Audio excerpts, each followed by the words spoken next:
Right, I've got the engine out on the subframe.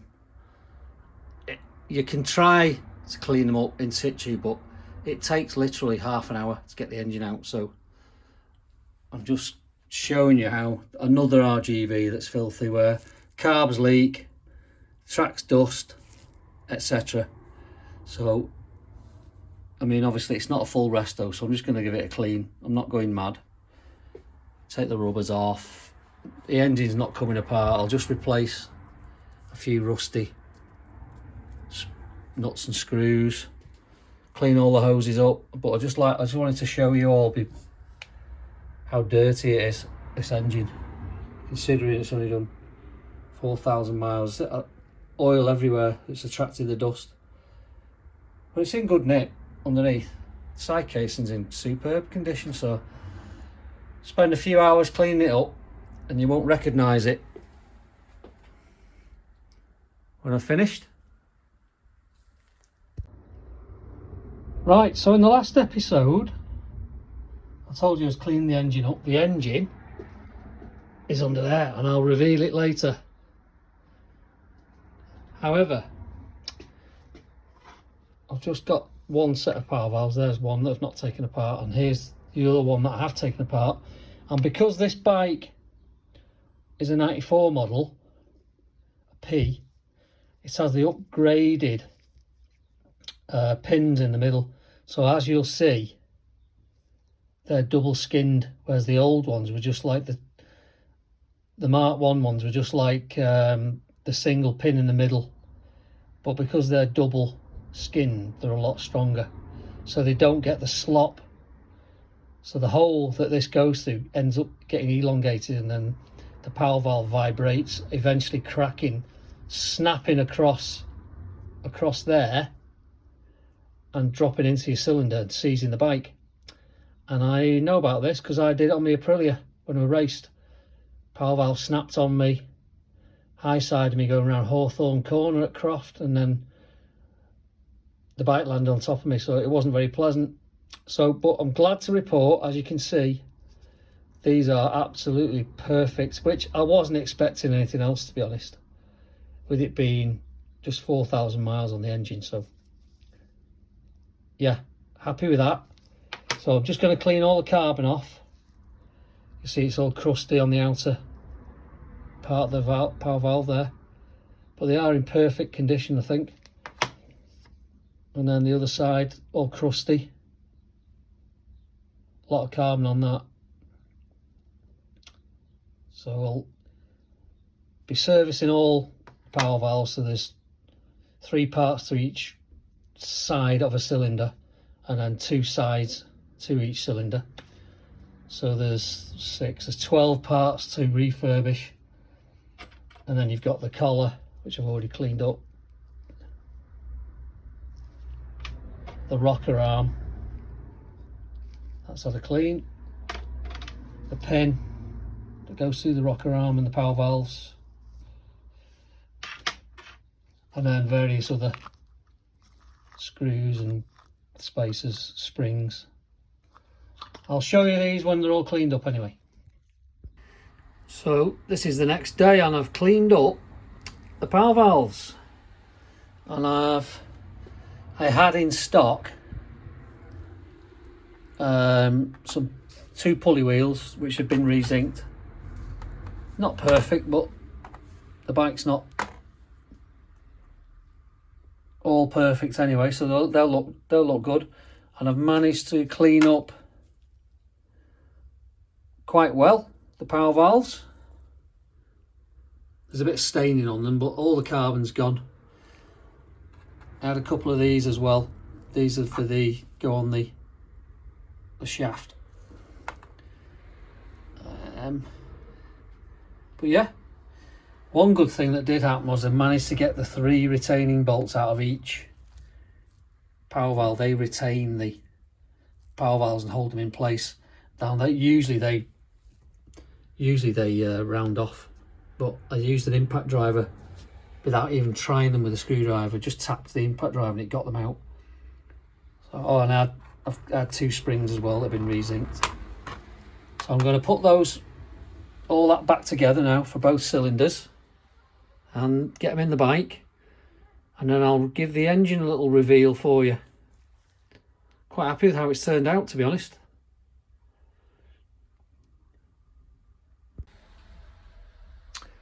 Okay, right, I'm going to show you the very clean, hand-cleaned engine.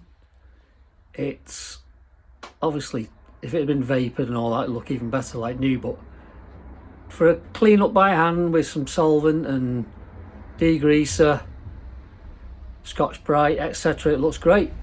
So I'll just flip the camera around. Okay, here we are. I think you'll agree, it looks a heck of a lot better. Heck of a lot better. I've left the alternator inside the magnet flywheel. Just make sure you don't lose any charging capability. So that's the lower cylinder, which was absolute filth and all underneath the engine. So I've got the wires, the tubes. They need connecting back up actually. Let's just do that. There's one on. They're the oil feed for the crankcase, so they're in place. There's a plate, cover plate goes over that, but I've sent that to Zinc, so that's coming back. Let's move around to this side. Oh, you see the power valves are in place now. So if I turn the wheel, all nice and free. And there's the re-zinced spring, spacer and pulley wheel.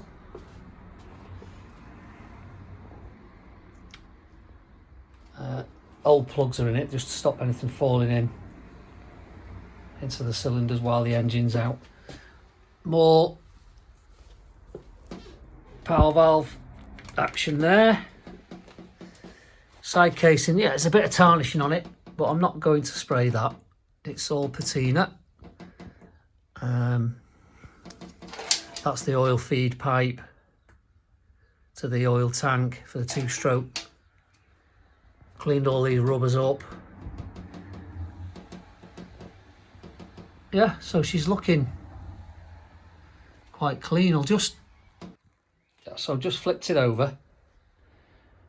As you can see, yeah, like I say, there's a little bit of tarnishing on the case, but we're doing a patina restoration here. We're not doing a nut and bolt. I know I'm getting a few things zinced and whatever, but I think you'll agree, on top of the engine there, looks so much better. Nice and clean. Let's go around the other side. All around the sprocket, that was caked in oil and crud. Around the oil pump under there and the shaft. Put a couple of new screws in the, that's the neutral light switch. Yeah, and I've replaced some of these cylinder bolts were beyond cleaning up, so I've actually cleaned a few up and I've replaced a couple because they were super rusty. So I just need that's for the bleed drain for the coolant, but I'll put those in at a later date. But yeah, I mean, yes, it's been thoroughly cleaned. That's the way to look at it. It's not been restored, it's been thoroughly cleaned, so I'm quite happy with it. It's turned out nice. Just replacing the odd screw to brighten things up that was corroded beyond cleaning up ability. So there we are. An original clean engine, not restored. So next is cleaning all the frame, bring these back up to scratch, clean all the wiring loom, yeah, around the battery box and all that subframe, but that's not a big job.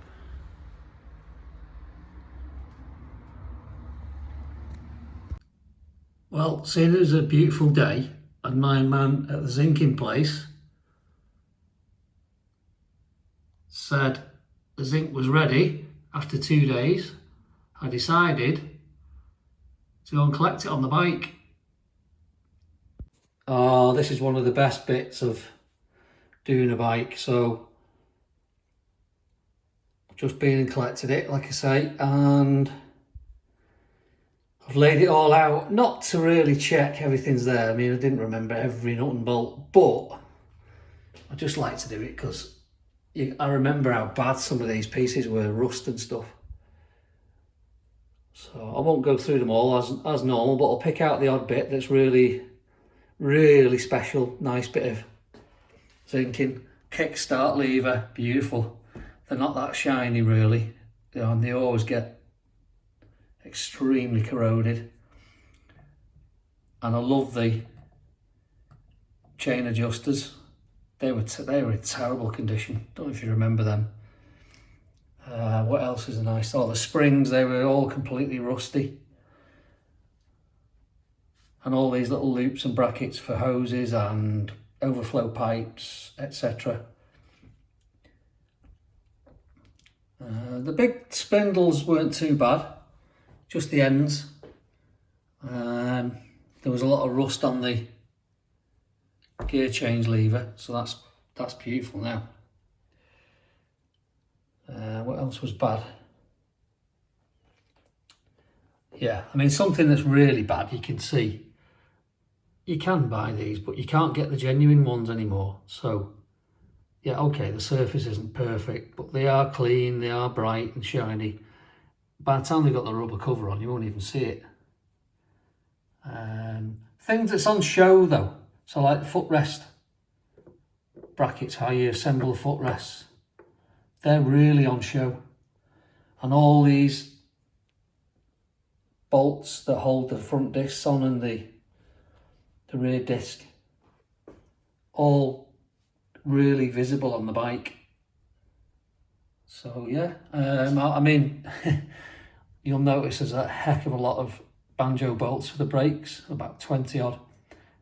I had a load of spares that were already in I've got a pot that's full of zinking, stuff to go to zinc. So I lifted them all out, cleaned them up, sent all them away while I was getting some zinking done. It doesn't cost any more. So well worth getting all them done, because now I've got a nice selection of them. Yeah, so all in all, yeah, some bits are a bit tarnished, you can see on the washers, but they look better, and they're the hard to get hold of genuine washers. So I always prefer putting back on the genuine stuff, even if it's not perfect condition. But yeah, all these things like spacers for the wheels, they'll all brighten the front and rear wheels up so much. Makes a heck of a difference. And things that are in the cockpit in your face, so you can see the steering stem locking nut, you can see that quite visibly. So to get those done, and all the big nuts for the spindles. So all in all, yeah, I mean, that you don't even see that. That's the thing that on the bottom of the engine that I showed you earlier. That's the plate, the cover to protect the oil feed pipes for the crankcase. These are all from the rear suspension linkage. Don't really see them, but it all once it's all bolted together, it all emits a bit of light, which makes the bike look brighter. And it's subtle. It's you don't really know why, but you just know that it looks better. Oh, these were really bad. These were the these are the chain adjusters that have a circlip round them and go inside the wheel adjusters, chain adjusters. So yeah, that's it. That's all of it. The next exciting bit to come back is all the vapor blast, all those aluminium bits. So hopefully that'll be in the next few days, and I'll try and put them in this video. Right, so exciting times. I love this part of a build. when you start getting all your processed parts back. So this little lot is all the vapor blasting I've had back, aluminium parts, which, oh, they're just lovely. It's so exciting, really. It just transforms the bike. So what we've got, a couple of footrest hangers. This one's had a little repair because it had a little crack in it. That's been aluminium welded. Brake lever, perfect condition. The usual manky power valve covers. They're really black and oxidised. Rear brake bracket that holds the caliper, so that goes that way up. Footrests, foot pegs. Bottom rear suspension bracket, that's full of bearings, but that he masks them off when he does it, so safe to take the bearings out. Bearings are perfect. Rear brake master cylinder, which is better than brand new, and that's the front brake union where the pipe from the lever master cylinder joins the two pipes that go to the calipers. Well, the two stars of the show are the rear sprocket carrier, which, as you can imagine, inside those recesses is impossible to clean. And the only way of getting these back to some semblance of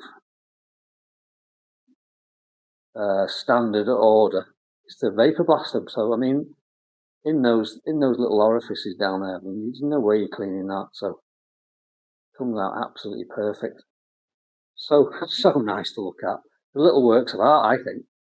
And then the star of the show is the left-hand side casing for the engine. So gear shaft goes through there, sprockets behind there, alternators behind there. That is absolutely lovely. That is lovely. That's a shame. I mean, they are painted standard, but I think it's a shame, really. So I'm thinking of just lacquering that because it'll look perfect there, just to protect it. So yeah, there we are. There's all the vapor blasting. Oh, I just love this part of doing a bike. It's so good to see these parts in as new condition. Good stuff. Alright, just thought I'd show you the various satin black bits I've had done. My pal is able to get them done at work for a small fee, which is good. This is blasting, sorry, I paint them. So these have had coat of primer and 2 coats of satin black this morning while it's dry. So we've got, you know, see the yoke, fork yoke, rear brake mounting bracket, exhaust bracket, exhaust and foot peg bracket. That's the exhaust bracket, but that bolts with that. That's the front, so the rear brake master cylinder shroud. That's part of the side stand, the bracket that mounts the frame, and then that's the front mudguard stay, which was really rusty, so that's good. And you'll remember the yoke was quite rusty around that area. So yeah, that's beautiful now. That really is lovely. I've just got one more exhaust bracket. There's my flamingo. I've got one more exhaust bracket there, just drying. What else have I got? I've managed to get the tyres off the wheels, so I use my trusty warm the tyre up. I've had to use the tyre warmers from a track bike today because obviously it's pretty grey and miserable. Early March day, about 10 degrees. So I use the tyre warmers to soften the tyres, and then the old spade trick to break the bead. And I've got some tyre levers which I got the tyres off with. So happy days. I'm going to go and get that colour matched on Monday. Excuse me, I got the hiccups. I'm going to get that colour matched on Monday.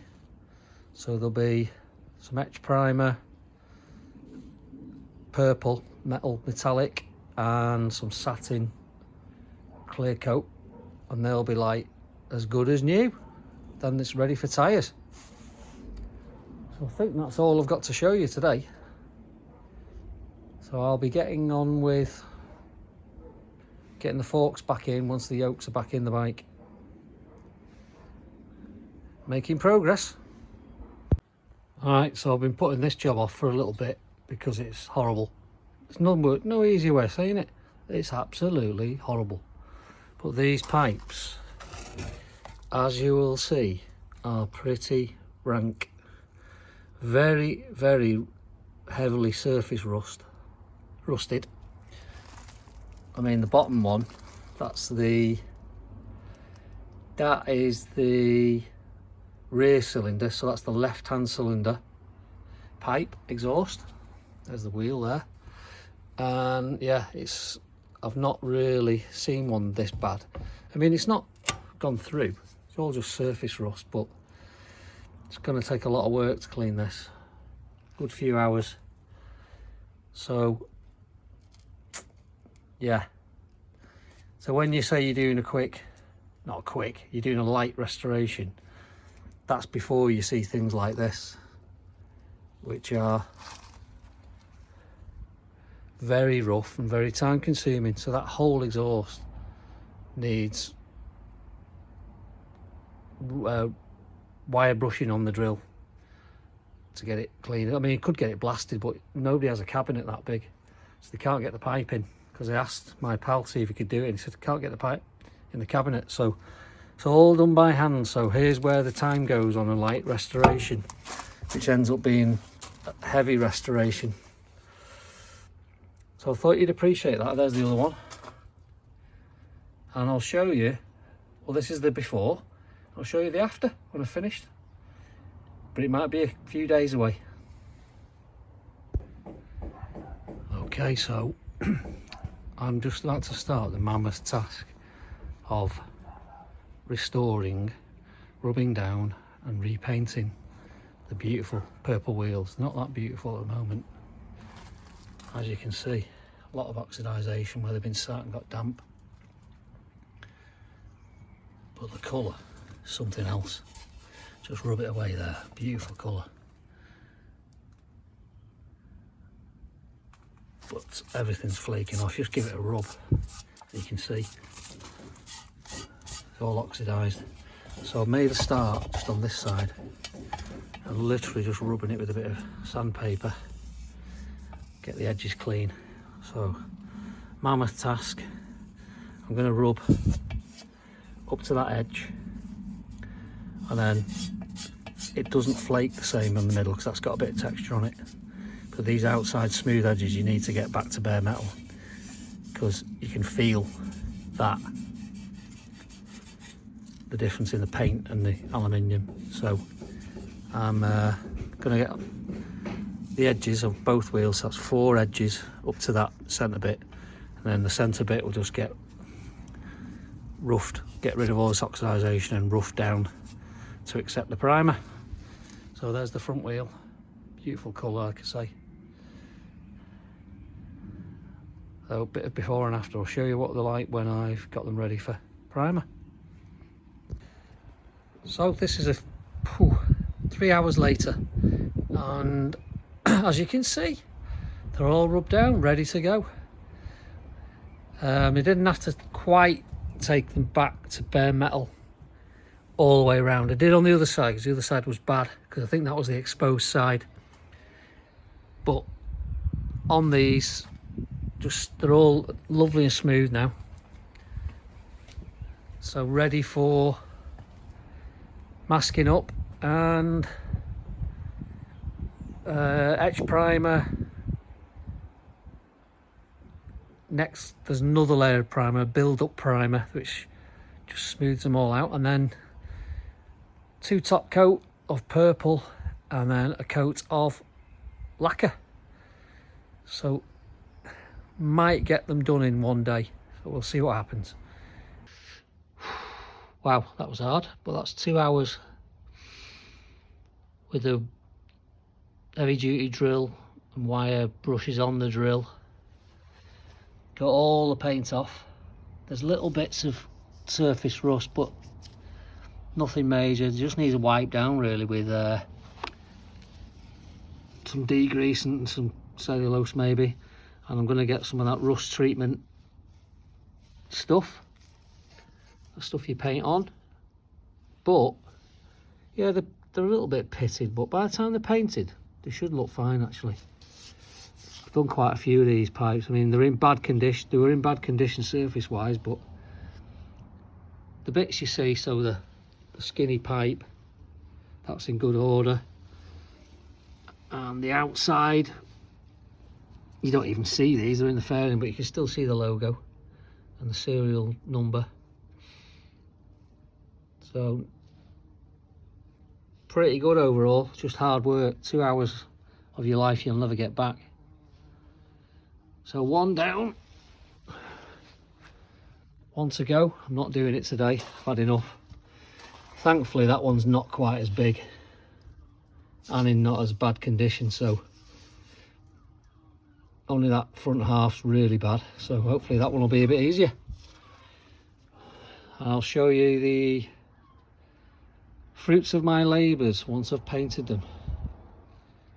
Can't wait for that point, I tell you.